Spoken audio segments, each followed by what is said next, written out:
السلام علیکم عزیز ناظرین، بسم اللہ الرحمن الرحیم۔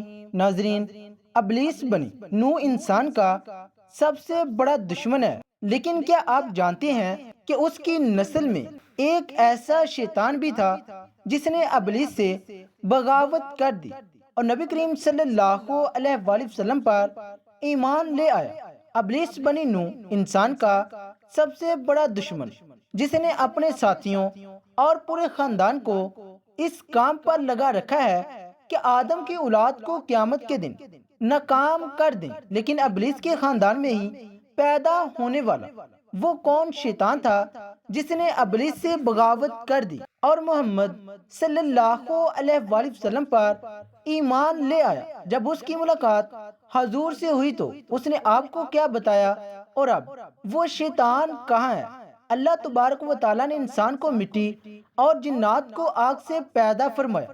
انہی جنوں میں ایک جن جس کا نام ابلیس تھا، اس نے آدم علیہ السلام کو سجدہ کرنے سے انکار کیا تھا، جس کے پاداش میں اسے بارگاہ خدا بندی سے نکال دیا گیا۔ ابلیس نے تا قیامت بنی آدم کو گمراہ کرنے کی قسم اٹھائی، اور اس طرح انسان اور ابلیس کی یہ تاریخی جنگ آج تک جاری ہے۔ دراصل قوم جنات کی تخلیق آدم علیہ السلام سے کئی ہزار سال پہلے کی جا چکی تھی۔ ابلیس جو کہ قوم جنات کا ایک فرد تھا، اسے بھی اللہ نے انسانوں کی طرح شعور اور نسل بڑھانے کی قوت بخشی تھی۔ بعض شیاطین ایسے تھے کہ جن کو اللہ نے جوڑوں میں پیدا کیا تھا، اور جس طرح انسانوں میں مرد و عورت کے ملاب سے بچے ہوتے ہیں، اسی طرح شیطانوں کے اندر شیاطین جن اور شیاطین جننی کے ملاب سے شیاطین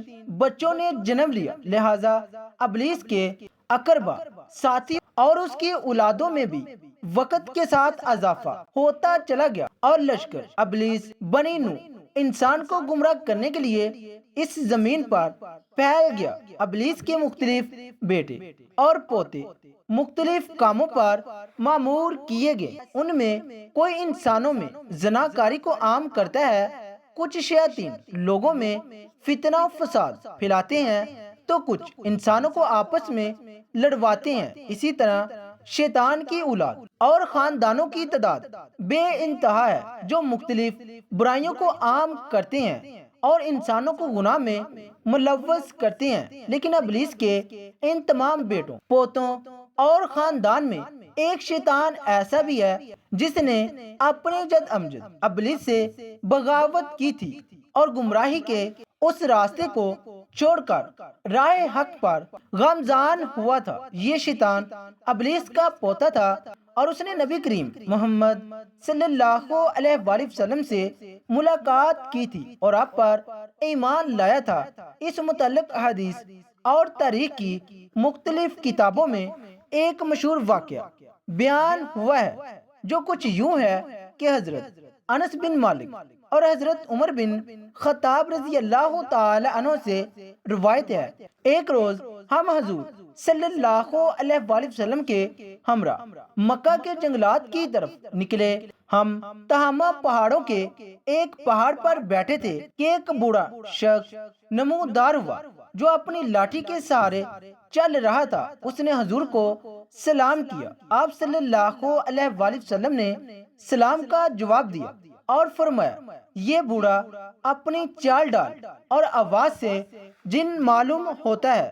اس بوڑھے نے کہا، جی ہاں، آپ کا اندازہ صحیح ہے۔ آپ صلی اللہ علیہ وآلہ وسلم نے اس سے دریافت کیا کہ تو کون ہے اور تیرا تعلق جنوں کے کس گروہ سے ہے؟ اس نے کہا، میرا نام حامہ ہے، میں ہیم کا بیٹا ہوں، جو لقیس کا بیٹا ہے، اور لقیس ابلیس کا بیٹا ہے۔ اس پر نبی صلی اللہ علیہ وآلہ وسلم نے فرمایا، گویا تیرے اور ابلیس کے درمیان صرف 2 پشتوں کا فاصلہ ہے۔ اس نے کہا، ہاں، آپ نے درست کہا۔ پھر آپ صلی اللہ علیہ وآلہ وسلم نے اسے دریافت کیا کہ تیری عمر کتنی ہے؟ اس نے کہا، یا رسول اللہ، جتنی عمر اس دنیا کی ہے اتنی ہی میری عمر ہے یا شاید اس سے کچھ کم ہوگی۔ جن دنوں قابیل نے حابیل کو قتل کیا تھا اس وقت میں بچہ تھا اور میری عمر چند برس کی تھی، مگر بات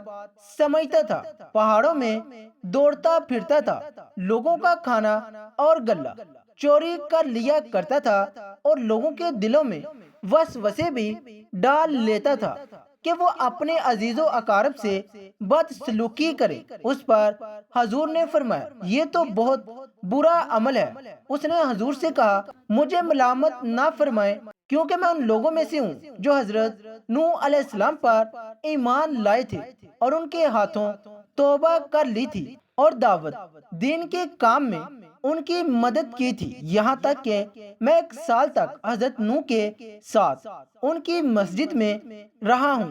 میں نے ابراہیم علیہ السلام سے بھی ملاقات کی ہے، اور جس وقت ابراہیم کو آگ میں ڈالا جا رہا تھا تو اس وقت میں بھی ان کے ساتھ تھا۔ میں حضرت یعقوب اور یوسف علیہ السلام کی صحبتوں میں بھی رہ چکا ہوں، اور جب یوسف علیہ السلام کو ان کے بھائی کنویں میں ڈال رہے تھے تو میں بھی ان کے ساتھ تھا، اور یوسف علیہ السلام سے پہلے ہی اس کنویں میں پہنچ گیا تھا۔ میں حضرت موسیٰ علیہ السلام سے بھی مل چکا ہوں اور ان سے تورات سیکھی ہے، اور جب میری ملاقات حضرت عیسیٰ سے ہوئی تو میں نے موسیٰ علیہ السلام کا سلام ان تک پہنچایا تھا۔ حضرت عیسیٰ علیہ السلام نے مجھے انجیل سکھایا تھا، اور اے نبیوں کے سردار حضرت عیسیٰ علیہ السلام نے فرمایا تھا کہ اگر تم محمد رسول اللہ صلی اللہ علیہ وآلہ وسلم سے ملاقات کرو تو میرا سلام ان کو پہنچانا۔ چنانچہ میں اس امانت سے سبکدوش ہونے کے لیے آپ کی خدمت میں حاضر ہوں، اور عیسیٰ علیہ السلام کا سلام آپ کی خدمت میں پیش کرتا ہوں۔ نبی صلی اللہ علیہ وآلہ وسلم نے فرمایا عیسیٰ پر سلام ہو، اور اے حامہ امانت پہنچانے کی وجہ سے تجھ پر بھی سلام ہو۔ پھر حامہ نے کہا اللہ کی قسم میں بہت شرمندہ ہوں اور میں اللہ کی پناہ مانگتا ہوں اس بات سے کہ میں کافر رہوں۔ پھر اس نے کہا کہ میں آپ پر ایمان لاتا ہوں۔ اس کے بعد وہ جن اتنا رویا کہ صحابہ کرام بھی رونے لگے۔ پھر اس نے کہا آپ مجھے قرآن سکھا دیجیے۔ چنانچہ نبی صلی اللہ علیہ وآلہ وسلم نے اس جن کو قرآن کی تعلیم دی اور اس کو سورۃ واقعہ، سورۃ مرسلات، سورۃ شمس، معزتین اور قل ہو اللہ احد سکھائی۔ پھر آپ صلی اللہ علیہ وآلہ وسلم نے اسے فرمایا اے حمہ جب کبھی بھی تمہیں کوئی حاجت ہو تو پھر میرے پاس آ جانا اور ہم سے ملاقات نہ چھوڑنا۔ صحابہ کرام فرماتے ہیں کہ ہم وہاں سے چلا گیا، اور اس واقعے کے بعد پھر کبھی حضور نے حامہ کے بارے میں کچھ نہیں فرمایا، اور کچھ عرصہ بعد آپ صلی اللہ علیہ وآلہ وسلم کا بھی وصال ہو گیا۔ اللہ ہی بہتر جانتا ہے کہ اب حامہ زندہ بھی ہے یا مر گیا۔ ایک روایت میں آتا ہے کہ حضرت عائشہ رضی اللہ تعالی عنہ سے منقول ہے کہ رسول اللہ صلی اللہ علیہ وآلہ وسلم نے فرمایا حامہ جنت میں ہے، بلا شک اللہ جسے چاہتا ہے ہدایت دیتا ہے۔ ہدایت اور نور ہر اس مخلوق کے دل میں سما سکتی ہے جو اپنے گناہوں سے توبہ کرے اور حق کو قبول کر لے، خواہ وہ خدائی کے دعوے دار فرعون کے گھر میں رہنے والی بی بی آسیہ ہو یا کسی گناہ گار کے گھر پیدا ہونے والا نیک صفت انسان۔ ناظرین، یہ واقعہ ہمیں یہ سبق دیتا ہے کہ ہدایت اللہ کے ہاتھوں میں ہے، چاہے کوئی گناہوں میں ڈوبا ہو یا شیطان ہی کیوں نہ ہو۔ اگر وہ سچی توبہ کر لے اور حق کو قبول کر لے تو اللہ اسے ہدایت دے دیتا ہے۔ دعا ہے کہ اللہ تعالی ہمیں بھی اپنے نور ہدایت سے منور فرمائے، آمین۔